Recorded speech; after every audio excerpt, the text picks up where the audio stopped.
పరిశుద్ధ నామానికి స్తోత్రాలు చెల్లిస్తూ ఉన్నాను. ఈ యొక్క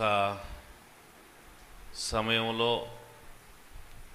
పరిశుద్ధ లేఖనాలను మనం ధ్యానించుకోవడానికి ముందుగా వాక్య భాగాన్ని చదువుకుందాం.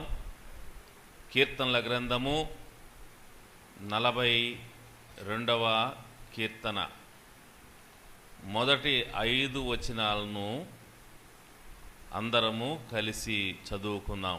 5 వచనాలు ఉన్నాయి. ఈ 5 వచనాలను మనము కలిసి చదువుకుందాం.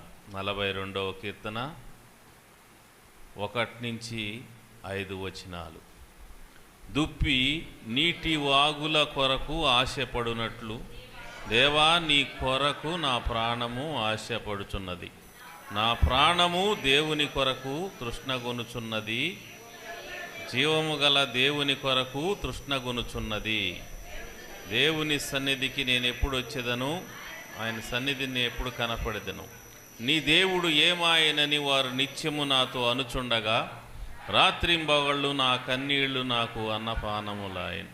జన సమూహముతో పండుగ చేసిన సమూహముతో నేను వెళ్ళిన సంగతిని సంతోషము కలిగి స్తోత్రములు చెల్లించుచు నేను దేవుని మందిరమును వారిని నడిపించిన సంగతిని జ్ఞాపకం చేసుకునుగా నా ప్రాణము నాలో కరిగిపోవచ్చున్నది.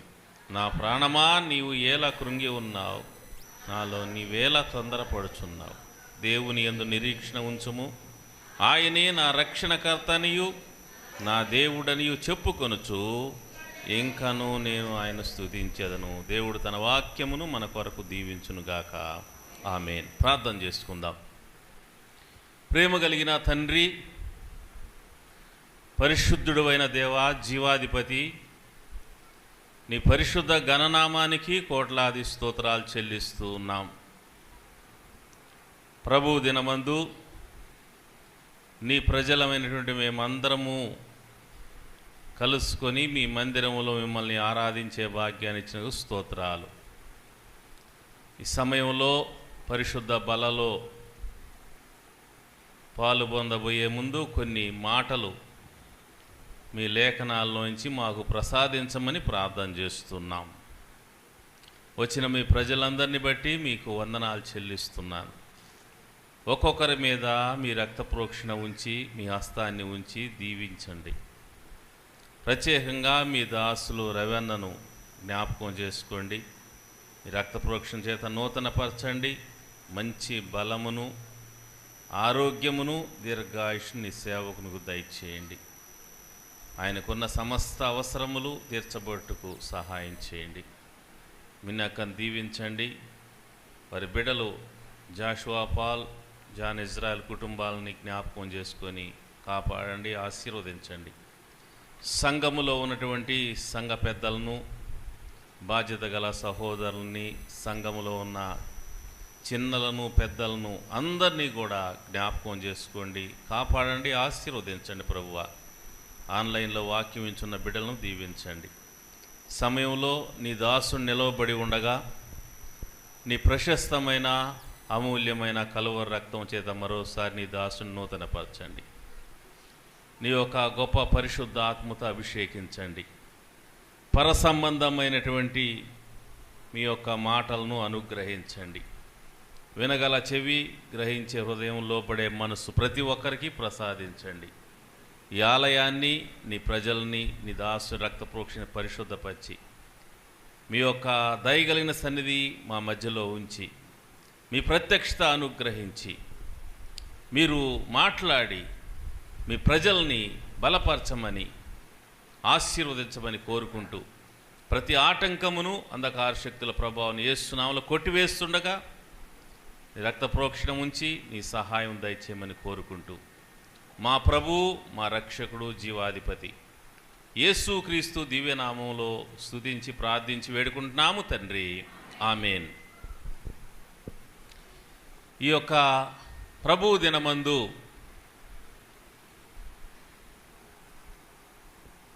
మీ మధ్యలోనికి వచ్చి పరిచర్య చేయటానికి ప్రభు నాకు ప్రసాదించినటువంటి ఈ యొక్క మంచి అవకాశాన్ని బట్టి, సమయాన్ని బట్టి దేవునికి స్తోత్రములు చెల్లిస్తూ ఉన్నాను. అలాగే నన్ను ఆహ్వానించినటువంటి దైవ సేవకులు రవణకు హృదయపూర్వకంగా వందనాలు. సంఘములో ఉన్నటువంటి పెద్దలకు, బాధ్యత గల సోదరులకు, పరిచర్యలు సహకరిస్తున్న వారికి, సంఘంలో ఉన్నటువంటి ప్రజలందరికీ, వారి కుటుంబములకు, అలాగే ఆన్లైన్లో వాక్యం వింటున్న వారికి అందరికి కూడా యేసు ప్రభువు పేరున శుభములు, వందనములు తెలియపరుస్తూ ఉన్నాను. మనము చదువుకున్నటువంటి ఈ 42వ కీర్తన కోరహు కుమారులు రచించినది అనేటువంటి మాటను మనం చూస్తాం. ప్రారంభంలోనే కోరహు కుమారులు రాసినటువంటి కీర్తన ఇది.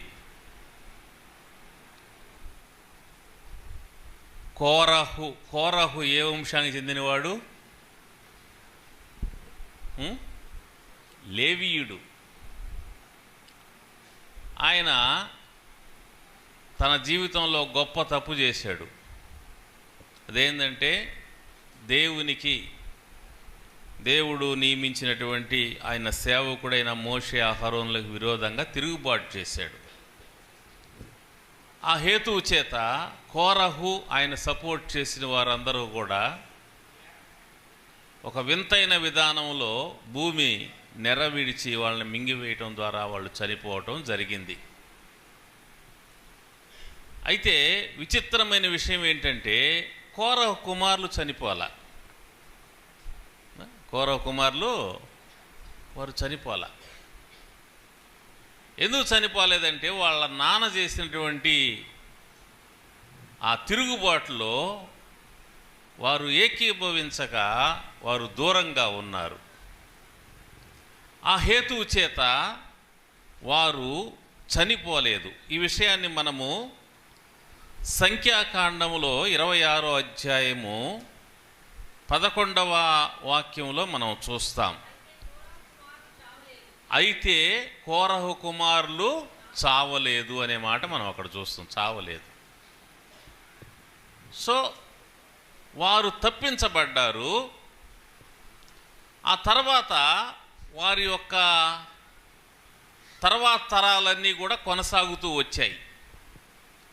మోషే కాలములో కోరహు చనిపోతే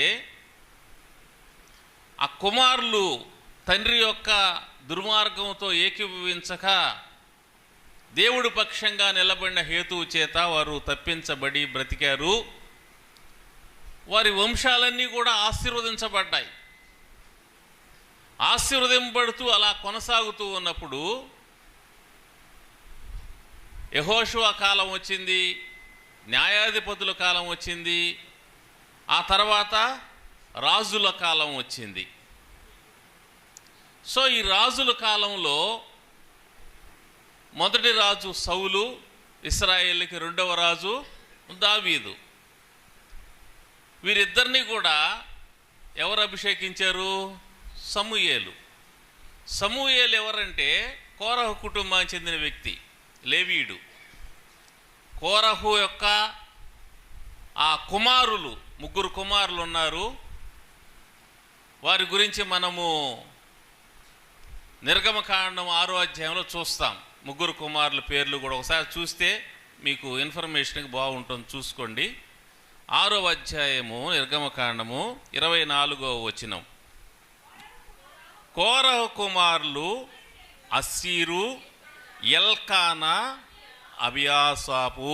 వీరు కోరహీయుల కుటుంబములు. 3 కుమారులు. తర్వాత వారి కుటుంబములు అలా డెవలప్ అవుతూ మోషే నుంచి దావీదు వరకు 500 సంవత్సరాల పాటు కొనసాగుతూ వచ్చారు. దావీదు కాలంలో ప్రత్యక్ష గుడారం ఉన్నది. సొలొమోను కాలం వచ్చేసరికి దేవాలయం ఏర్పడింది. ఈ ప్రత్యక్ష గుడారములో కానివ్వండి, ఇటు దేవాలయంలో కానీ కోరహు వంశస్థులు అంటే అవిధేయతలో పాలు పొందకుండా విధేయులై దేవుని పక్షం నిలబడిన వారు ఆశీర్వదింపబడి దేవుని మందిరంలో పరిచర్య చేసే అవకాశాన్ని పొందారు. వీరిలో కొంతమంది సంగీత వాయిద్యములు వాయించేవారుగా, కొంతమంది పాఠకులుగా, కొంతమంది ద్వారపాలకులుగా, లేవీయులుగా ఉంటూ వచ్చారు. సో ఆ కుటుంబానికి చెందినటువంటి వారు రాసినటువంటి కీర్తనలు ఈ కీర్తనల గ్రంథంలో ఉన్నాయి. ఈ 42వ కీర్తనతో పాటు మనం గమనించినప్పుడు 43వ కీర్తన కూడా దాదాపు ఇలాగే ఉంటుంది. ఆ చివరి వచనం 43లో మనం గమనిస్తే, నా ప్రాణమా నీవేళ కృంగి ఉన్నావు, నాలో నీవేళ తొందరపడుచున్నావు, దేవుని యందు నిరీక్షణ ఉంచుము, ఆయన నా రక్షణకర్త, నా దేవుడు, ఇంకా నేను ఆయన స్తుతించదనే మాట ఇక్కడ అంటాడు. 42వ కీర్తనలో మనం గమనిస్తే 11వ వచనంలో కూడా అదే మాటతో ఎండ్ అవుతుంది. నా ప్రాణమా నీవేళ కృంగి ఉన్నావు, నాలో నీవేళ తొందరపడుచున్నావు, దేవుని యందు నిరీక్షణ ఉంచు, ఆయనే నా రక్షణకర్త, నా దేవుడు, ఇంకా నేను ఆయన స్తుతించదును. కాబట్టి 43వ కీర్తన కూడా దీని కంటిన్యూషన్గా మనం చూస్తాం. 42కి కొంతమంది దావీదు రాశాడు 43 అంటారు, కానీ ఇక్కడ మనం చూస్తే ఇదే మాటలు అక్కడ వాడబడ్డాయి. కాబట్టి ఇది కోరా కుమార్తెల కీర్తన కంటిన్యూషన్ అనేటువంటిది మనకు అర్థమవుతుంది. మొత్తం 12 కీర్తనలు దీంతో పాటు కలిస్తే కోరా కుమారులు రాసినటువంటి రికార్డ్ చేయబడ్డాయి ఈ యొక్క కీర్తనల గ్రంథంలో. సో ఆ విధంగా వారు దేవుని మందిరంలో నిలవబడి పరిచారకులుగాను, ద్వారపాలకులుగాను, సంగీత వాయిద్యం వాయించువారుగాను, పాటలు పాడేవారుగాను ఉంటూ వారి యొక్క భక్తిని, వారి యొక్క అనుభవాలని, వారికి దేవుడు ఆత్మ అనుగ్రహించినటువంటి పలు విషయాలని వాళ్ళు రాస్తూ వచ్చారు. అందులో ఈ యొక్క 42వ కీర్తన వారి అనుభవాలతో, ఒక భక్తుని యొక్క అనుభవంతో కూడినటువంటి కీర్తనగా ఈ 42వ కీర్తన మనం చూస్తాం. ఇక్కడ ఒక నిజమైనటువంటి దేవుని సేవకుని యొక్క జీవితం, ఒక నిజమైనటువంటి విశ్వాసి యొక్క జీవితం ఈ 42వ కీర్తన 43వ కీర్తనలో మనం చూస్తాం. అంటే నిజమైన దైవ సేవకుడు, నిజమైన విశ్వాసి అంటే నామకార్థం వాళ్ళు కూడా ఉంటారు, అందుకని ఆ పదం వాడటం జరిగింది. కాబట్టి ఓ నామకార్థంగా వస్తూ పోతూ ఎన్ని రోజులైనా కూడా అలాగే కొనసాగుతూ దేవునితో అనుబంధం అనేటువంటి లేని పరిస్థితుల్లో ఉన్నటువంటి వారు అనేక మంది ఉంటారు. ఎన్ని రోజులు గడిచినా వస్తారు కానీ నమ్మకం ఉంచరు, నమ్మకం ఉంచినా మారు మనసు పొందరు, మారు మనసు పొందినా బాప్తీసం పొందరు, బాప్తీసం పొందినా దేవునికి అనుగుణంగా ఆయన సిలువ ఎత్తుకొని ఆయన కొరకు నిలబడేటువంటి అనుభవంలో ఉండరు. ఇవన్నీ కూడా ఎన్ని ఉన్నా నామకార్థంగా ఉంటాయి, కానీ అది వాస్తవికంగా ఆత్మీయంగా దైవిక జీవం కలిగిన వారుగా అనేక మంది ఉండరు. ఈ నేను చెప్పిన 4 విషయాలు, దేవుని నమ్మటం, మారు మనసు పొందటం, బాప్తీసం పొందటం, తర్వాత బ్రతుకుట క్రీస్తే చావు అయితే లాభం అనేటువంటి విధంగా సిలువ ఎత్తుకొని ఆయన వెంబడించడం అనే దాంట్లో ఏదో ఒక దగ్గర ఆగిపోయేటువంటి వారుగా ఉంటారు, సాగిపోయే వాళ్ళుగా ఉండరు. కానీ నిజమైన భక్తులు, నిజమైన విశ్వాసులు, నిజమైన సేవకులు వారి జీవితంలో ఎలా ఉంటారు అనేటువంటిది ఈ 42వ కీర్తన మనం చూసినప్పుడు మనకు బాగా అర్థమవుతుంది. కాబట్టి దీంట్లో నుంచి మనకు మరి దీవెనకరమైన విషయాలు దేవుడు అనుగ్రహించిన కొలది మనం వాటిని స్వీకరిద్దాం. నాకున్న సమయాన్ని బట్టి నేను సాధ్యమైనంత క్లుప్తంగా చెప్పడానికి ప్రయత్నం చేస్తాను, ఎందుకంటే ఈ ధ్యానం కొంచెం ఎక్కువగా ఉండేది కాబట్టి నేను తగ్గిస్తాను దాన్ని మన సమయం కోసం. ఇక్కడ ఈ కీర్తనాకారుని యొక్క అనుభవము, భక్తుని యొక్క అనుభవం మనం చూస్తే 5వ వచనంలో, నా ప్రాణమా నీవేళ కృంగి ఉన్నావు. ఈ అనుభవం ఏంటంట? కృంగిపోయిన అనుభవం. అంటే భక్తులు కూడా కృంగిపోతారా? నిజమైన భక్తులు కూడా కృంగిపోతారా? నిజమైన సేవకులు కూడా కృంగిపోతారా? అంటే మనిషి ఎంత గొప్పవాడైనా కూడా మనిషి మనిషే. దావీదు దేవుని చిత్తానుసారుడు, ఆయన దేవుని చేత ఎన్నుకోబడినవాడు, అభిషేకించబడినవాడు. దేవుని యొక్క ప్రవక్త అయినా కూడా ఆయన లైఫ్లో మనం గమనిస్తే ఒకానొక సందర్భంగా ఆయన ఒక మాట అంటాడు. 34వ కీర్తన 4వ వచనంలో అంటాడు, చూడండి. నాకు కలిగిన భయములన్నిట్లో నుండి ఆయన నన్ను తప్పించాడు. నాకు కలిగిన భయములన్నిట్లో నుంచి. బాబు, ఈ సౌండ్ కొద్దిగా అడ్జస్ట్ చేయండి, కొంచెం వాల్యూమ్ పెంచండి. నాకు కలిగిన భయములన్నిట్లో నుంచి ఆయన నన్ను తప్పించును. నాకు కలిగిన భయాలు అంటే గమనించండి, ప్రవక్తకు కూడా భయాలు ఉంటాయా? దైవజనుడికి కూడా భయాలు ఉంటాయా? నిజమైన భక్తునికి దేవుని మీద ఆధారపడిన భయాలు ఉంటాయంటే మనిషే కదా ఆయన కూడా. ఎలా ఉంటుందంటే ఆయనకు కూడా ఆకలి అవుతుందా, ఆయనకు కూడా దాహం అవుతుందా, ఆయనకు కూడా నిద్ర వస్తుందా అన్నట్టుగా కొంతమంది భావజాలం ఎలా ఉంటుంది, చాలా వింతగా ఉంటుంది. దేవుణ్ణి నమ్మిన వాళ్ళు, సేవకులైన వారు, వారి జీవితాల్లో ఏదన్నా తేడా వచ్చిందంటే దేవుని సేవకులు కూడా ఇలా ఉండొచ్చా, భక్తులు కూడా ఇలా ఉండొచ్చా అన్నట్టుగా మాట్లాడుకుంటూ ఉంటారు కదా. మనుషులే, ఎంత గొప్ప భక్తులైనా మనుషులే, వీళ్ళేం దేవదూతలు కాదు. కాబట్టి ఈ లోకంలో ఉన్నంత కాలము రకరకాల పరిస్థితులు, దావీదుకు భయాలు. కోరహ కుమారుల కీర్తనలు మనం చూస్తే కృంగిపోయిన అనుభవం, కృంగిపోవటం. ఎందుకు కృంగిపోయాడు ఆయన? ఇక్కడ చూద్దాం, మనం 42లోకి వద్దాం. ఎందుకు కృంగిపోయాడంటే 3వ వచనం, 42:3.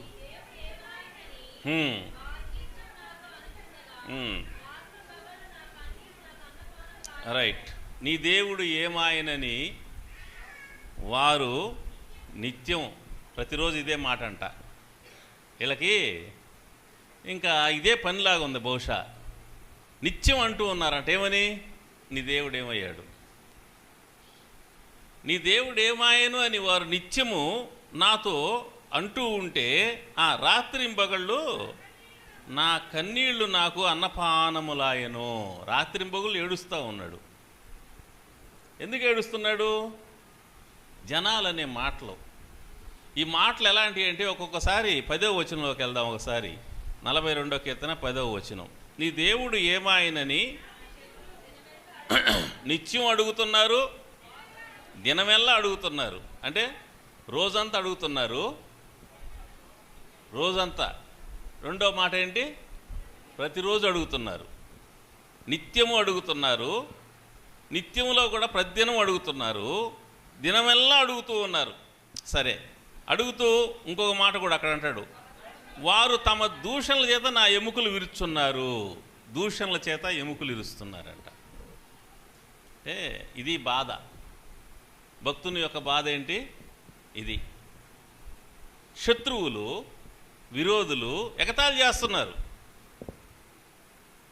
తిడతా ఉన్నారు, విమర్శిస్తున్నారు, దూషిస్తున్నారు, శపిస్తున్నారు, నవ్వుతూ ఉన్నారు. ఎందుకు నవ్వుతున్నారు? ఎందుకు ఎగతాళి చేస్తున్నారు? ఎందుకు దూషిస్తున్నారు? ఎందుకు ఎముకలు విరిగిపోయే అంత బాధను, అంత వేదన హృదయానికి కలిగిస్తున్నారు వారి మాటల చేత? కత్తిపోటు లాంటి మాటలు మాట్లాడుతూ, హృదయాన్ని బద్దలు కొట్టే మాటలు మాట్లాడుతూ ఏడిపిస్తూ ఉన్నారు. ఎందుకు ఏడిపిస్తున్నారు? అక్కడ ఆయనకు ఒక సమస్య ఉంది. ఆ సమస్య అనుభవిస్తున్నాడు.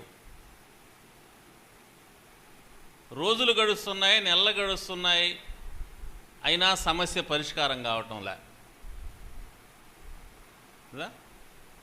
ఇప్పుడు అడుగుతున్నారు, ఏమయ్యా ఇన్ని రోజుల నుంచి నువ్వు దేవుణ్ణి నమ్ముకున్నావు కదా, మందిరానికి వెళ్తున్నావు కదా, ప్రార్థన చేస్తున్నావు కదా, సువార్ చెప్తున్నావు కదా, సాక్ష్యం చెప్తున్నావు కదా, సేవ చేస్తున్నావు కదా, దేవునికి ఇస్తున్నావు కదా, ఆతిథ్యం ఇస్తూ ఉన్నావు కదా, పరిచర్య చేస్తూ ఉన్నావు కదా, అన్నిట్లో పాలు పొందుతున్నావు కదా, నీకు దేవుడు ఎందుకు చేయలేదు?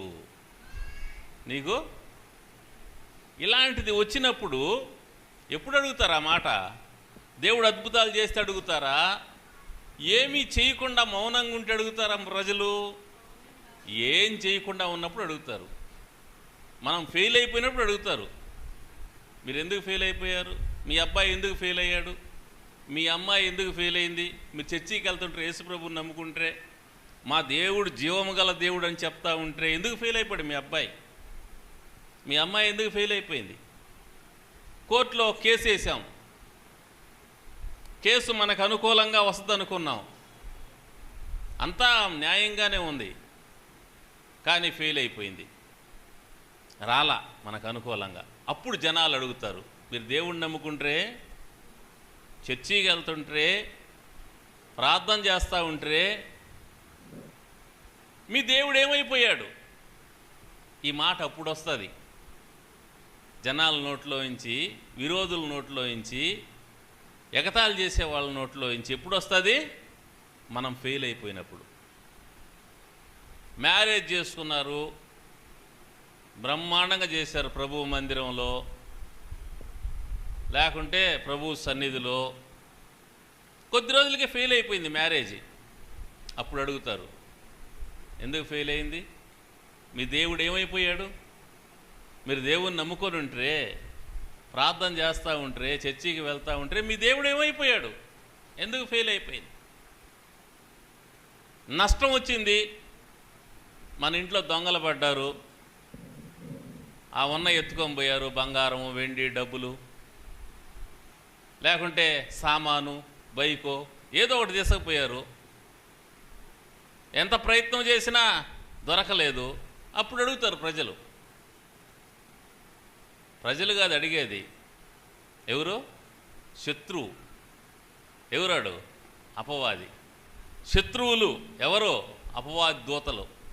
ఎవరిలో ప్రవేశించి అడిగిస్తారు? ప్రజల్లో.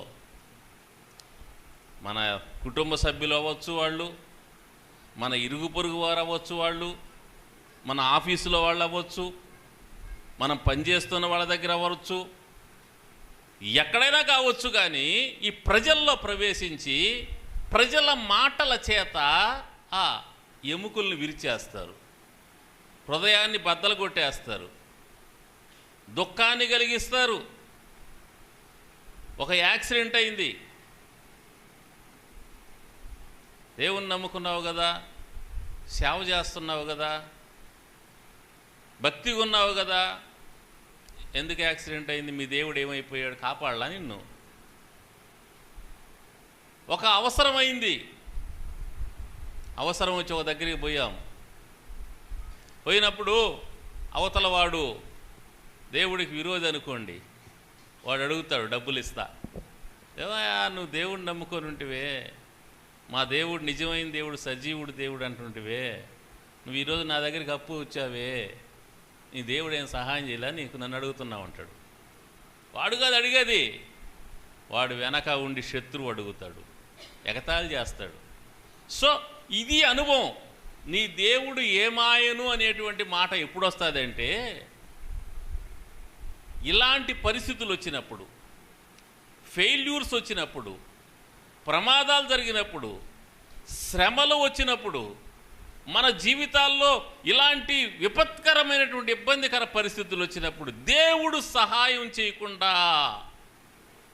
మౌనంగా ఉంటే అప్పుడు ప్రజలు లేస్తారు పైకి, ఏమైపోయాడు మీ దేవుడు? ఇంట్లో వాళ్ళు అడుగుతారు, ఇరుగు పొరుగు వారు అడుగుతారు, ఆఫీసులో వాళ్ళు అడుగుతారు, ప్రతి చోట తెలిసిన వాళ్ళందరూ అడుగుతారు, నీకేం ఇంకా జరగలేదు, ఇంకా పెళ్ళి కాలేదే, ఇంకా పిల్లలు కలగలేదే, ఇంకా మీ పిల్లల పెళ్ళిళ్ళు కాలేదే, ఇంకా మీ పిల్లలకు ఉద్యోగాలు రాలేదే, ఇంకా మీరు ఇల్లు కట్టుకోలేదే, ఇంకా మీరు సంపాదించుకోలేదే, ఏం మీ దేవుడు మీకు సహాయం చేయలేదా అనే ప్రశ్న ప్రజలు మనకి ఇలాంటి కష్టాలు వచ్చినప్పుడు అడుగుతారు, కష్ట పరిస్థితి వచ్చినప్పుడు అడుగుతారు.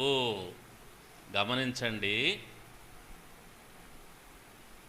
కష్టాలు అనేటువంటివి దేవుడు మన త్రోవలో నియమించి పెట్టాడు, ఈ మనం తీసేయలేం. శ్రమలో దేవుని యొక్క ప్లాన్లో ఉన్నాయి అవి.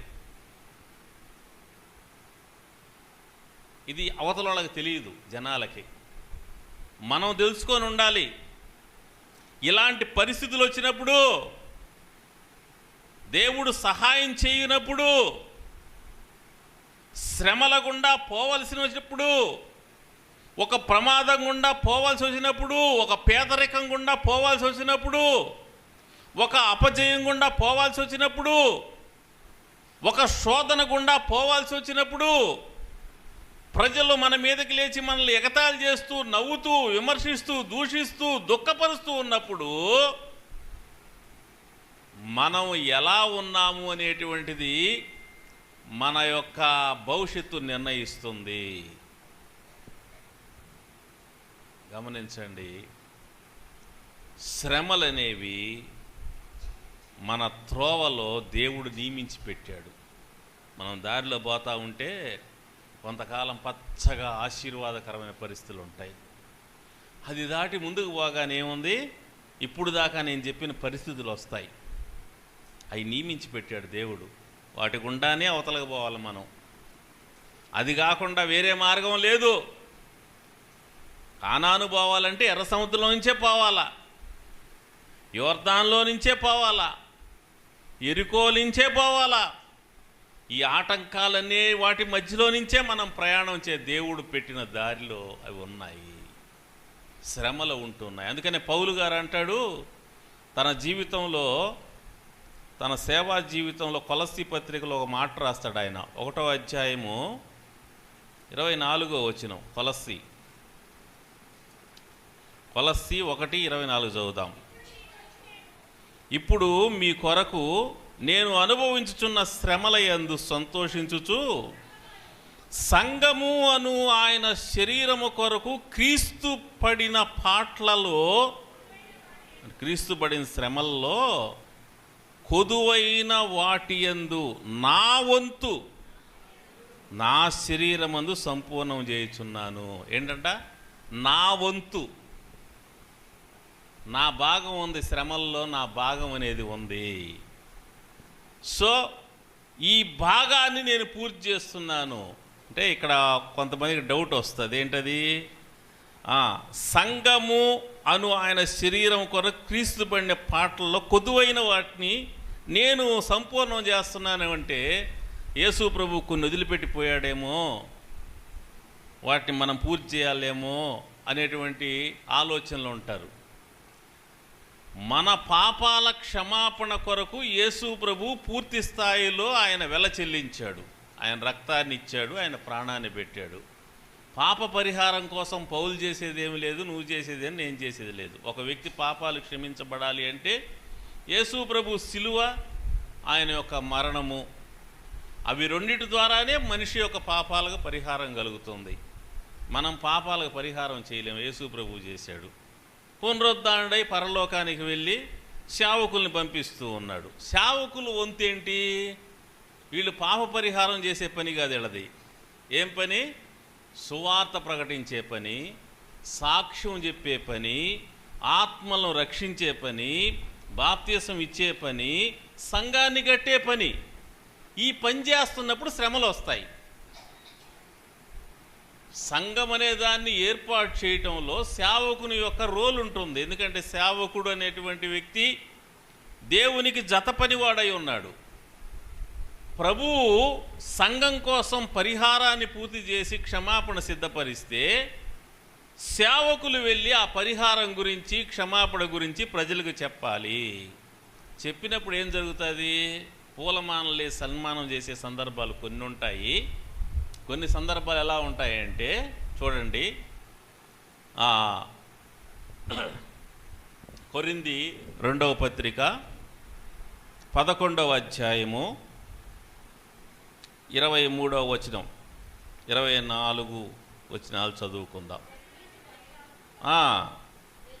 నేను మరి ఎక్కువగా క్రీస్తు పరిచారకుణ్ణు, విశేషముగా ప్రయాసపడితిని, అనేక పర్యాయములు చెరసాల్లో ఉంటిని. గమనించండి, అపరిమితముగా దెబ్బలు తింటిని, అనేక మార్లు ప్రాణాపాయములో ఉంటిని, యూదుల చేత 5 మార్లు ఒకటి తక్కువ 40 దెబ్బలు తింటిని, 3 బెత్తములతో కొట్టబట్టి 1 రాళ్లతో కొట్ట. ఇవన్నీ కూడా శ్రమలు, పౌలు యొక్క శ్రమలు. ఇవి ఆయన వంతు.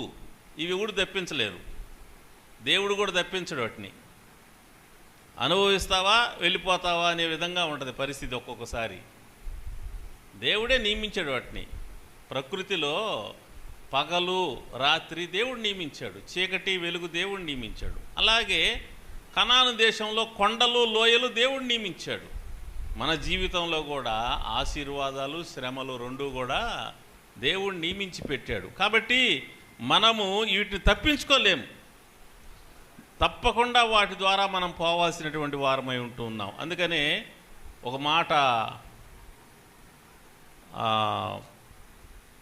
ఫిలిప్పీ పత్రిక 1వ అధ్యాయం 30వ వచనంలో మనం చూస్తాం. ఏంటది? 1:30 ఫిలిప్పీ పత్రిక. క్రీస్తునందు విశ్వాసం ఉంచుట మాత్రమే కాక ఆయన పక్షమున శ్రమపట్టు ఆయన పక్షమున మీకు అనుగ్రహించబడిన, ఆయన పక్షంగా శ్రమపడటం మీకు అనుగ్రహించబడిను. సంఘానికి కూడా ఆయన పక్షంగా విశ్వాసం ఉంచటము, రక్షణ పొందటం, దీవెనలు పొందటమే కాదు, శ్రమను పొందటం కూడా మీకు నియమించబడింది. దీన్ని ఎవరు తప్పించలేరు. దీని ద్వారానే అవతలకు పోవాలి మనం.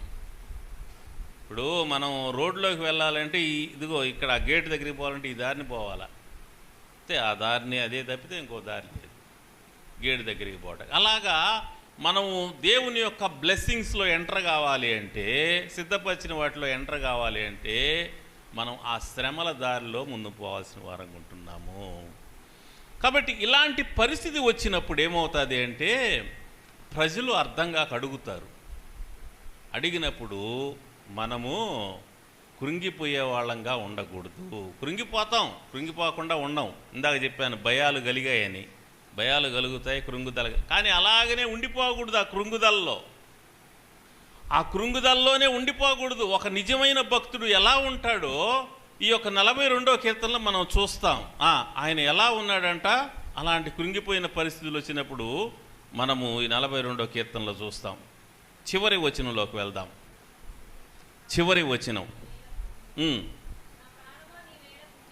నా ప్రాణమా నీవేళ కృంగి ఉన్నావు, నాలో నీవేళ తొందరపడుతున్నావు, దేవుని యందు నిరీక్షణ ఉంచుము, ఆయనే నా రక్షణకర్త, నా దేవుడు, ఇంకను నేను ఆయన స్తుతిస్తా. ఏంటాడా అలాంటి పరిస్థితుల్లో? నా ప్రాణమా నీవేళ నాలో కృంగి ఉన్నావు, నాలో నీవేళ తొందరపడుతున్నావు, దేవుని యందు నిరీక్షణ ఉంచుము. నిజమైనటువంటి విశ్వాసి, నిజమైన భక్తుడు శ్రమలలో, నష్టాలలో, ప్రమాదాలలో, పేదరికంలో, అనుకున్నవి జరగనప్పుడు,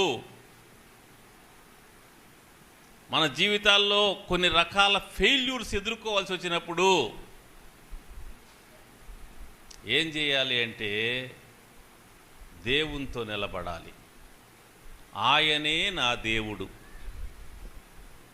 ఆయనే నా దేవుడు, నా రక్షణకర్త అని ఆయనతో నిలబడాలి. అలా ఈ దినాల్లో నిలబడేవాళ్ళు తగ్గిపోతున్నారు. దేవుడు మేలు చేసినంతసేపు దేవుడితో ఉంటున్నారు. ఇంతకుముందు నేను ప్రస్తావించిన పరిస్థితులు, కష్టాలు, నష్టాలు, ప్రమాదాలు, పేదరికము, ప్రజల ఎగతాళి, అవమానం, ఇవి సంభవించినప్పుడు ఏం చేస్తున్నారంటే వదిలేసి వెళ్ళిపోతున్నారు, వెనక్కి వెళ్ళిపోతూ ఉన్నారు. శ్రమలలో దేవుణ్ణి విడిచిపెట్టి వెనక్కి వెళ్ళిపోయేటువంటి. అందుకనే యేసుప్రభువు అన్నాడు, అంతం వరకు సహించిన వాడే రక్షింపబడతాడు. అంటే ఎంటర్ అవుతాడు, ఆ బ్లెస్సింగ్స్లో ఎంటర్ అవుతాడు, ఆ మహిమలో ఎంటర్ అవుతాడు. దేవుడు సిద్ధపరిచిన రాజరికం వైభవంలో ఎంటర్ అవ్వాలి అంటే సహించటం, శ్రమలలో ఏం కలిగి ఉండాలా? సహనం కలిగి ఉండాలా. శ్రమలలో నిరీక్షణ కలిగి ఉండాలా. ఎందుకు నిరీక్షణ కలిగి ఉండాలంటున్నాడు అక్కడ? ఈయన నమ్మింది, భక్తుడు నమ్మింది, మనం నమ్మింది చనిపోయిన వ్యక్తి కాదు. మనం నమ్మినటువంటి దేవుడు చచ్చిపోయిన వాడు కాదు, సమాధిలో ఉన్నవాడు కాదు. ఆయన చనిపోయి మూడో రోజున తిరిగి లేచి శరీరముతో పరలోకానికి వెళ్ళి పరలోకంలో సజీవుడుగా ఉన్నటువంటి దేవుడు. నేను మొదటివాడును, కడపటివాడును, జీవించువాడును, మృతుడనైతిని గాని ఇదిగో యుగ యుగములు సజీవుడై ఉన్నాను. యుగ యుగములు సజీవుడైన వాడిని నువ్వు నమ్మి ఉన్నావు. కాబట్టి నీ నిరీక్షణ ఎక్కడా? ఈ కష్టాలను చూసుకొని, ఈ నష్టాలను చూసుకొని, ఈ ప్రమాదాలను చూసుకొని, ఈ ప్రజలు అనేటువంటి మాటలు చూసుకొని నువ్వు ఎవరిని పోగొట్టుకుంటున్నావు తెలుసా? జీవాధిపతిని పోగొట్టుకుంటున్నావు, సజీవుడైన నిజదేవుణ్ణి పోగొట్టుకుంటున్నావు. కాబట్టి కష్టాల్లో దేవుని ప్రజలు, నిజమైన భక్తులు కష్టాల్లో దేవుడితో ఉంటారు.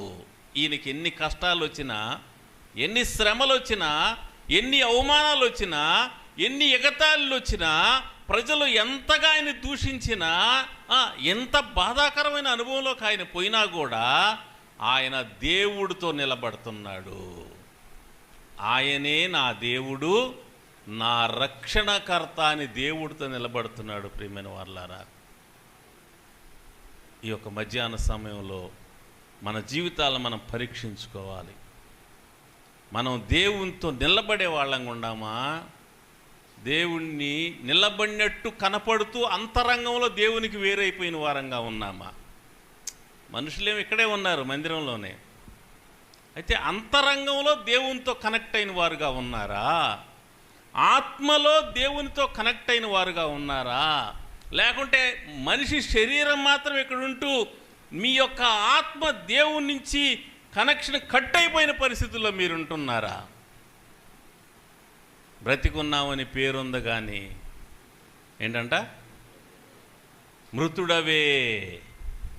ఎలాంటి స్టేజ్లో మనం ఉన్నాం? దేవునితో ఉన్న వ్యక్తి కష్టమైన, నష్టమైన, పేదరికమైన, అప్పులైనా, అవమానాలైనా, నిందలైనా, ఎన్నైనా అతను జీవం కలిగిన వాడుగా ఉంటాడు. యేసు ప్రభు నేనే మార్గమును, సత్యమును, జీవమును. ఆయన జీవం. ఆయన జీవం కాబట్టి మరణం ఆయన బంధించలేకపోయింది. మిగతా వారిలో అది లేదు కాబట్టి మరణం లాక్కొని వెళ్ళిపోయింది. యేసు ప్రభు మరణాన్ని చితగ్గొట్టి ఓడించి తిరిగి బయటకు వచ్చి, ఎందుకంటే ఆయన జీవం కాబట్టి. ఆ జీవము కలిగినటువంటి దేవుణ్ణి నీవు కలిగి ఆయనతో నిలబడితే, ఆయనతో కనెక్ట్ అయి ఉంటే ఆయన జీవం నీలో ఎల్లప్పుడూ ఉంటుంది. నీవు మృతుడువు కాదు, అప్పుడు జీవం గలవాడిగా ఉంటావు. రాకడ దినాల్లో అనేక మంది దేవుణ్ణి వదిలిపెట్టి వెళ్ళిపోతారు. అనేక మంది భ్రష్టులైపోతారని ఆత్మతేటగా చెబుతున్నాయని లేఖనంలో చూస్తున్నాం చివరి దినాలకు వచ్చేసరికి. కాబట్టి మనం అలాంటి పరిస్థితిలోకి పోకుండా, శ్రమల చేత ఎవరో కూడా కదిలించబడకుండా, శ్రమల యందు దేవునితో నిలబడే వాళ్ళం. ఒక నిజమైన భక్తుడు ఎలా ఉంటాడు అంటే 42వ కీర్తనలో మనం చూస్తాం. శత్రువులు దినమంతా అడుగుతూ ఉన్నా, శత్రువులు నిత్యము అడుగుతూ ఉన్నా, శత్రువులు తమ మాటల చేత, దూషణల చేత ఎగతాళి చేస్తూ ఎముకలను విరిచే విధంగా మాట్లాడుతూ ఉన్నా, శత్రువులు తమ మాటల చేత హృదయాన్ని బ్రద్దలు కొడుతూ ఉన్నా, ఆయనే నా దేవుడు, ఆయనే నా రక్షణకర్త నిలబడదు. ఇంకొక అనుభవం 42వ కీర్తనలో ఉంది, 1వ వచనంలో. ఇంత శ్రమలో కూడా ఆయన ఎలాంటి అంతరంగాన్ని కలిగి ఉన్నాడో రాస్తాడు కదా. 1వ వచనం, దుప్పి నీటి వాగుల కొరకు ఆశపడినట్లు దేవా నీ కొరకు నా ప్రాణము దేవుని కొరకు తృష్ణ గొనుచున్నది. అబ్బా, ఎంత గొప్ప అనుభవం అండి. ఒకటి ఆయనే నా దేవుడని దేవుడితో నిలబడే అనుభవం ఒకటైతే, రెండోది దేవుని కొరకు తృష్ణ, దేవుని కొరకు ఆశ, దేవుని కొరకు తపన ఉందా? ప్రార్థన చెయ్యాలనే తపన ఉందా? మందిరానికి రావాలనే తపన ఉన్నదా? వాక్యము చదవాలనే తపన ఉన్నదా? దేవుని గురించి సాక్ష్యం చెప్పాలనే తపన ఉన్నదా? లోపల సువార్త చెప్పాలనే తపన ఉన్నదా? సేవకు వెళ్ళాలనే తపన ఉన్నదా? లేకపోతే మనము సరి చేసుకోవాలి. లేకపోతే మనము సరి చేసుకోవాలి.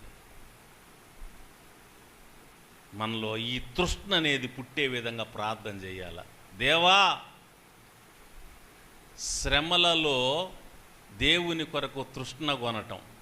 దావీదు 63వ కీర్తనలో కూడా భలే రాస్తాడు. తన రాజ్యాన్ని పోగొట్టుకున్నప్పుడు, తన వైభవాన్ని పోగొట్టుకున్నప్పుడు, సమస్తాన్ని పోగొట్టుకున్నప్పుడు ఆ కీర్తన రాస్తాడు ఆయన. దేవా, నా దేవుడవు నీవే, వేకువనే నిన్ను. అన్నీ పోగొట్టుకున్నప్పుడు. మనకు ఒక రింగు పోయిందనుకోండి, ఉదాహరణకి రింగు కష్టపడి కొనుక్కున్నాం, డబ్బులు దాచిపెట్టి 10, 20, 50, 100 దాచిపెట్టి ఒక అరసవరో ఒక 5 గ్రాములో 6 గ్రాములో రింగు ఒకటి కొనుక్కున్నాం. ఆ రింగు పోయిందనుకోండి, ఎంత బాధ. ఒక బైక్ కొనుక్కున్నాం, బైక్ పోయిందనుకోండి, ఎంత బాధ. ఒక ప్లాట్ కొనుక్కున్నాం, అదేదో తప్పుడు రిజిస్ట్రేషన్ అయ్యి ఇంకోటి మనకు రాసి ఎట్నో మొత్తానికి అది పోయింది. ఎంత బాధ, ఎంత దుఃఖం, ఎంత ఏడుపు, ఎంత రోదనం. మనల్ని ఈ లోక సంబంధమైన శక్తులు అంత ప్రభావితం చేస్తున్నాయి. బంగారం అనేది, బైక్ అనేది, స్థలం అనేది, పొలం అనేది, గృహం అనేది, డబ్బు అనేది మన మీద తీవ్రమైన ప్రభావం చూపిస్తున్నాయి. మనకి వీటి కొరకు తృష్ణ ఉంది కానీ దేవుడి కొరకు లేదు. యథార్థంగా ఒప్పుకోవాలి అంటే వీటి కొరకే మన తపన. దేవుణ్ణి నమ్ముకున్న చాలామంది వీటి కోసమే నమ్ముకుంటారు కదా. ఉద్యోగం కోసమో, పెళ్లి కోసమో, పిల్లల కోసమో నమ్ముకున్నారు. ఎందుకు నమ్ముకున్నారు మీరంటే వీటి కోసం. ఈయనకి ఏం కాదు. హబక్కు ఒక మాట అంటాడు, ఏమి లేకపోయినా కూడా, అంజూరపు చెట్లు పూయకపోయినా, ద్రాక్ష చెట్లు కాయకపోయినా, ఒలివ చెట్లు కాపు లేకపోయినా, ద్రాక్ష చెట్లు ఫలింపకపోయినా, చేలో పైరు లేకపోయినా, సాలలో పశువులు లేకపోయినా, దొడ్డిల గొర్రెలు లేకపోయినా, ఏమి లేకపోయినా నేను యెహోవా యందు ఏమి లేకపోయినా ఆనందించే అనుభవం, శ్రమల్లో ఆనందించే అనుభవం, దేవుడు జవాబినప్పుడు కూడా ఆనందించే అనుభవం. పౌలు గారు దేవుణ్ణి అడుగుతాడు, ప్రభువా నాలో ఇది ఉంది ప్రభువా, ముళ్ళు పెట్టున్నావు, ముళ్ళు తీసేయను. ఆయన పౌలు వద్దొద్దు, అది ఉంటుంది. ముమ్మారు అడిగాడంట దేవుణ్ణి, బతిమలాడితే దేవుడు ఏమన్నాడంట, ఏమన్నాడు, ఇచ్చాడా? అడిగింది ఇవ్వలా. పౌలు, నా కృప నీకు చాలు, అది తీసేయబడదు. అది తీసేస్తే నువ్వు కంట్రోల్ తప్పిపోతావు. ఏమవుద్ది? నీకున్న అనుభవాలు, నీకున్న జ్ఞానము, నీకున్న ప్రత్యక్షతలు, నీ ద్వారా జరిగిన అద్భుతాలు బహు విశేషంగా ఉన్నాయి కాబట్టి నిన్ను కంట్రోల్ చేయడానికి అది అవసరం, నిన్ను స్టెబిలైజ్ చేయడానికి అది అవసరం. కాబట్టి దాన్ని నేనే పెట్టా నిన్ను నలగొట్టడానికి. పౌలు అంటాడు అక్కడ 12వ అధ్యాయం 2 కొరింథీ 12 వద్దు, చదవద్దు. నన్ను నలగొట్టుటకు సాధాను దూతగా నా దేహంలో ఉంచబడ్డది అంటాడు. నలగొట్టడానికి. యేసు ప్రభువుని గురించి యెషయా 53:10 అతను నలుగుడుకి యెహోవాకి ఇష్టమాయను అంటాడు. ఆ నలుగుడు ప్రతి ఒక్కరికి కూడా ఉంటుంది ఆ భాగం. నా వంతు అన్నాడు కదా ఇందాక నా వంతు అన్నాడు కదా. నలగొట్టేది కూడా నా వంతు ఉంటుంది, నాకు ఉంటుంది, నీకు ఉంటుంది. నిజమైన ప్రతి దేవుని బిడ్డకి కూడా శిక్ష అనేది ఉంటుంది. శిక్షా విధిలో పాలు పొందాలి, దేవుని యొక్క శిక్షా విధిలో పాలు పొందాలి. హెబ్రీ 12లో మనం చూస్తాం. కాబట్టి ఆ శిక్షా విధిలో పాలు పొందుతూ ఉన్నప్పుడు దుఃఖకరంగానే ఉంటుంది, వేదనకరంగానే ఉంటుంది, యాతనకరంగానే ఉంటుంది. అయినా దేవుడితో నిలబడటమే భక్తి. అదే నిజమైన విశ్వాసం. మనం ఎలాంటి విశ్వాసం కలిగి ఉన్నామో ఒకసారి ఆలోచన చేయాలి. ఎలాంటి భక్తి కలిగి ఉన్నామో ఆలోచన చేయాలి. అన్నీ అనుకూలంగా ఉంటే దేవునితో ఉండటం, తేడా వస్తే దేవునితోనే ఉంటుంది బాడీ, స్పిరిట్ ఉండదు, లోపల ఉండదు. లోపల మాత్రం అనేక ఆలోచనలు, అనుమానాలు. ఆ గ్యాప్ వచ్చి అసలు దేవుడితో ఈరోజు గ్యాప్ లేకుండా చూసుకోండి. ప్రతి ఒక్కరూ కూడా ఎవరికన్నా గ్యాప్ ఉందేమో, పైకి బతికున్నట్టు కనపడతా లోపల చచ్చిపోయిన పరిస్థితిలో ఉన్నారేమో, వెంటనే పశ్చాత్తాపడి రెప్పండి, దేవునితో కనెక్ట్ అవ్వండి. ఇక్కడ మరలా అంటాడు తృష్ణ గునుచుందంటాడు 42వ కీర్తనలో 1వ వచనంలో. ఆ తృష్ణ గునే అనుభవం, ఆ తపన, ఆ ఆరాటం దేనికోసం? డబ్బు కోసం కాదు, చదువు కోసం కాదు, ఉద్యోగం కోసం కాదు, పేరు కోసం కాదు, రాజకీయం కోసం, సంపాదన కోసం కాదు, గుర్తింపు కోసం కాదు. ఆరాటం దేవుని కోసం. దేవుని కోసం, దేవుని సన్నిధికి ఎప్పుడు వస్తాను, ఎప్పుడు ప్రార్థన చేస్తాను, ఎప్పుడు వాక్యం చదువుతాను, ఎప్పుడు మందిరానికి వస్తాను, ఈ ఆరాటం, ఈ తపన మన జీవితంలో ఉండాలని మనం కోరుకోవాలి. లేకపోతే ఉంటే దేవుడికి స్తోత్రం. కానీ నా ఉద్దేశంలో 90% ఎవరికి ఉండదు ఇలాంటి అనుభవం. ఇది కావాలి మనకి, ఇది కావాలి. ఇంకొక అనుభవాన్ని నేను చూపించి ముగించేస్తా. ప్రార్థన చేసుకుందాం, సమయం అయిపోయింది కదా, ప్రార్థన చేసుకుందాం. ఈ అనుభవం ఏంటంటే 11వ వచనంలోకి వెళ్దాం మనం. 11లోకి, నా ప్రాణమా నీవేళ కృంగి ఉన్నావు, నాలో నీవేళ తొందరపడు, దేవుని యందు నిరీక్షణ ఉంచుము, ఆయనే నా రక్షణకర్త, నా దేవుడు, ఇంకా నేను ఆయన స్తుతిస్తాను.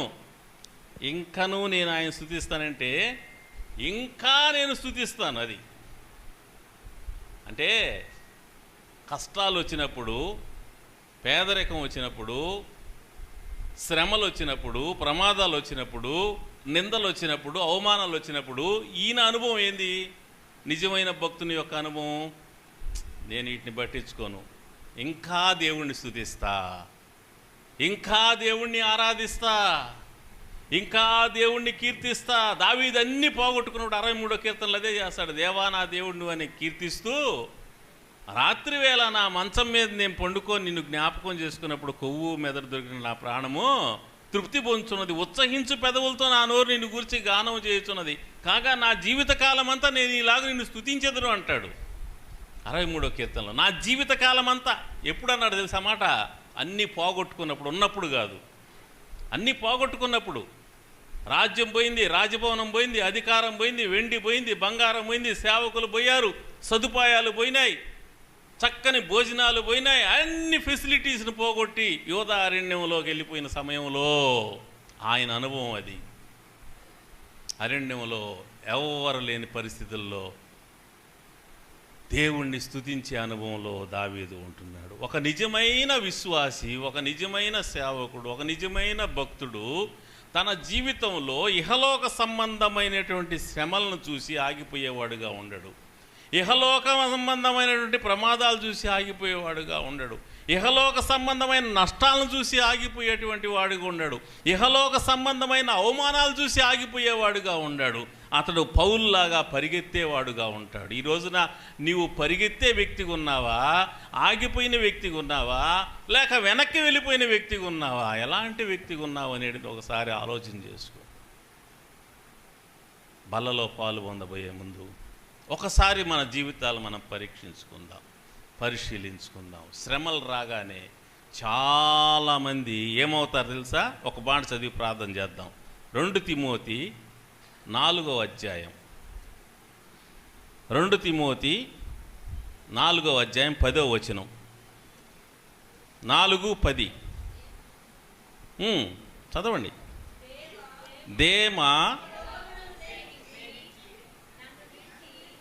దేమా ఇహలోకమును స్నేహించి నన్ను విడిచి తెస్సలోనికు నన్ను విడిచి వెళ్ళిపోయాడు.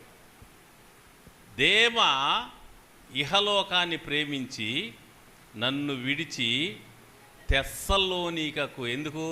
తెస్సలోనిక అంటే చాలా ఎంజాయ్ చేసేటువంటి ప్లేస్ ఆ దినాల్లో. అది అన్ని రకాల ఎంజాయ్మెంట్స్ ఉన్నటువంటి ప్లేస్. అది కోరుకున్నాడు ఆయన.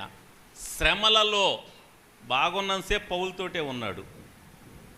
కష్టాలు రాగానే ఇందాక మనం చేసామే, యూదుల చేత 5 మార్లు 1 తక్కువ 40 దెబ్బలు తిన్నాను, 3 బెత్తములతో కొట్టబడ్డాను, ఒకసారి రాళ్లతో కొట్టబడ్డాను, అపరిమితంగా దెబ్బలు తిన్నాను, జైల్లోకి వెళ్ళాను. పౌలు గారు ఈ అనుభవాలు రాగానే దేమా ఏమయ్యాడో వదిలేసి వెళ్ళిపోయాడు. చూడండి ఈ రోజున మనం ఎలా ఉన్నాం. 42వ కీర్తనలో మనం నేర్చుకునేది అదే. దినమెల్లా శత్రువులు అడుగుతూ ఉండగా, నిత్యము శత్రువులు అడుగుతూ ఉండగా, వారి మాటల చేత ఎముకలను విరుస్తూ ఉండగా, దేవుడు ఎలాంటి సహాయం చేయకుండా మౌనముగా పరీక్షిస్తూ ఉండగా, 22వ కీర్తనలు అన్నట్టు పగలు మొరపెడుతున్నాను, రాత్రి వేళ మౌనంగా ఉండి అయినా నీవు నాకు ఉత్తరం ఇవ్వకున్నావు అన్నాడు 22వ కీర్తన 2వ వచనం. అలా ఉత్తరం ఇవ్వకుండా మౌనంగా ఉన్నప్పుడు, సహాయం చేయకుండా మౌనంగా ఉన్నప్పుడు ఈ భక్తుడైతే ఏం చేస్తున్నాడు? ఆయనే నా రక్షణకర్త, నా దేవుడు అని ఒకటి నిలబడ్డాడు. రెండోది, దేవా నీ కొరకు నా ప్రాణము తృష్ణగొనుచున్నది అన్నాడు. మూడోది, ఇంకను నేను ఆయన్ను ఇంకా స్తుతిస్తా, ఇంకా ఆరాధిస్తా, ఇంకా గణపరుస్తా, ఇంకా మహింపరుస్తా, ఇంకా ఆయనకి నేను సమీపంగా బ్రతుకుతా, జరగని జరగకపోని. దేవుడికి స్తోత్రం. ఆ విధంగా నిలబడ్డాడు నిజమైన భక్తుడు. మనం నిజమైన భక్తులుగా ఉండి దైవలోకంతో పాటు ఇహలోకంలో కూడా దేవుడిచ్చేటువంటి బ్లెస్సింగ్స్ని అనుభవిస్తూ ముందుకు సాగుదాం. ప్రభు ఈ మాటలు దీవించునుగాక. ఆమేన్. ప్రార్థన చేసుకుందాం. దయామడివైన తండ్రి, నీకు వందనాలు చెల్లిస్తున్నాను. 42వ కీర్తన కోర కుమారుల యొక్క అనుభవం, చక్కని శ్రేష్టమైన మాటలు. ప్రభువా, నీ దేవుడేమాయనని శత్రువులు దినమెల్లా ఎగతాళి చేస్తున్న పరిస్థితి, నిత్యము అనుదినము ఎగతాళి చేస్తున్న పరిస్థితి, హేళన చేస్తున్న పరిస్థితి, తమ మాటల చేత ఎముకలను విరుస్తున్న పరిస్థితి. అలాంటి పరిస్థితుల్లో కూడా ఆ అవమానమును సహిస్తూ, అవమానము నిర్లక్ష్యపెట్టి, ఆ బాధలనే నిర్లక్ష్యపెట్టి, వచ్చినటువంటి కష్టాలు లేదా నష్టాలు లేదా ప్రమాదాలు ఏవైనప్పటికి కూడా వాటిని పక్కన పెట్టి నిన్ను కోరుకున్న అనుభవము, దేవా నిన్ను ఆశించే అనుభవం, నీ సహవాసమును, నీ మందిరమును ఆశించే అనుభవం, ఇంకా ఎక్కువగా నిన్ను స్తుతించాలి, ఆరాధించాలి, గణపరచాలనేటువంటి ఆ తృష్ణ భక్తుని జీవితంలో మేము చూసాం. కాబట్టి ఈ రోజున నిన్ను తెలుసుకున్నవారు, నిన్ను నమ్ముకున్నవారు, నీ రక్షణలోకి వచ్చిన వారు శ్రమలు రాగానే, ప్రమాదాలు కలుగగానే, అనారోగ్యం కలగగానే, అనుకున్నవి ఫెయిల్ కాగానే నిరాశపడిపోతున్నారు, కృంగిపోతున్నారు, వెళ్ళిపోతూ ఉన్నారు. ప్రభువా, జీవము గల దేవుడు, సజీవుడైన దేవుడు, వారిని దర్శించండి, వారిని తిరిగి మీ సన్నిధిలోకి నడిపించండి. శరీరాలు ఇక్కడ ఉన్నాయి కానీ అనేక మంది ఆత్మలోని నుంచి తొలగిపోయిన వారు ఉన్నారు. నీ మాటల చేత వారిని తిరిగి నీ వైపు త్రిప్పమని, నీతో కనెక్ట్ అయ్యే విధంగా సహాయించిన ప్రార్థన చేస్తుంది. తమ పాపముల విషయమై పశ్చాత్తాపడి, అనుకూలంగా ఉన్నప్పుడు నిన్ను ఆరాధన చేసి, అనుకూలంగా లేనప్పుడు నీకు దూరం అయిపోయేటువంటి పరిస్థితులు బట్టి పశ్చాత్తాపడి, దేవా ఆయనే నా దేవుడు, ఆయనే నా రక్షణకర్త, ఆయన నాకు మేలు చేయకపోయినా, కష్టమైన, నష్టమైన, శ్రమ అయినా, అనారోగ్యమైన, ఆర్థికమైన ఏవైనా కూడా నేను ఆయనతోనే ఉంటానని నిర్ణయం చేసుకుంటూ సహాయం చేయండి. ఆయన మందిరానికి వెళ్తాను, ఆయన సన్నిధికి వెళ్తాను, ఆయనతో ఉంటాను, ఆయన ప్రజలతో ఉంటాను అనేటువంటి ఆ తపన, ఆ తృష్ణ వారిలో తిరిగి పుట్టించండి. కోల్పోయినటువంటి ఆత్మీయ జీవితం తిరిగి పొందుటకు సహాయం చేయండి. ఏమి జరగకపోయినా, ఏమీ లేకపోయినా, ప్రార్థనలకు జవాబు రాకపోయినా, అనుకున్నవి ఏమీ జరగకపోయినా నేను ఇంకా ఆయన్ను స్తుతిస్తాను. అంజూరపు చెట్లు పూయకపోయినా, ద్రాక్ష చెట్లు ఫలింపకపోయినా, ఒలివ చెట్లు కాపు లేకపోయినా, గొర్రెల దొడ్లో లేకపోయినా, సాళ్ళ పశువులు లేకపోయినా, చేలో పంట లేకపోయినా నేను యెహోవా యందు ఆనందిస్తాను, రక్షణకర్త నా దేవుని సంతోషిస్తానని చెప్పినట్లుగా యెహోవాను బట్టి సంతోషించుచు, సజీవుడైనటువంటి నిన్ను బట్టి సంతోషించుచు, నీ యందు నిరీక్షణ ఉంచి, నీతో కనెక్ట్ అయ్యి, నిన్ను ఆరాధిస్తూ, నిన్ను హత్తుకొని సేవించేలాగున, నిత్య జీవాన్ని పొందేలాగున, ఇహలోకం కొరకు పరలోకాన్ని పోగొట్టుకోకుండా ఇహలోకంలో అన్నీ పోయినా పరలోకంలో నిలబడే చోటుంటే చాలు నాకని పరలోకం కోసం నిలబడేవారుగా, పరలోకం కోసం నిన్ను వెంబడించేటువంటి వారుగా ఉన్నట్లుగా సహాయం. ఇహలోక సంబంధమైన ఏ ప్రతిఫలాన్ని కూడా ఆశించకుండా పరలోకాన్ని, పరలోక దేవుడువైన నీ యొక్క సహవాసమును ఆశిస్తూ నీ కొరకు బ్రతికే విధంగా ఇక్కడ అందరినీ కూడా మీరు పరిశుద్ధపరిచి అభిషేకించి ఆత్మ సంబంధమైనటువంటి వ్యక్తులుగా మీరు మార్చవలసిందిగా కోరుకుంటూ మీ గొప్ప పరిశుద్ధాత్మ చేత ప్రతి ఒక్కరిని కూడా మీరు అభిషేకించి ఆశీర్వదించి మహిమ పొందమని ఈ దాసుడు రవణను కుటుంబాన్ని మరోసారి జ్ఞాపకం చేసుకోమని కోరుకుంటున్నాం. మా ప్రభువు, మా రక్షకుడు, జీవాధిపతి యేసుక్రీస్తు దివ్యనామములో స్తుతించి ప్రార్థించి వేడుకుంటున్నాము తండ్రి. ఆమేన్. నీలో నాలో పరిశుద్ధాత్ముని క్రియా, నీలో నాలో పరిశుద్ధాత్ముని క్రియా, ఇది దేవుని నూతన క్రియా, ఇది దేవుని నూతన క్రియా.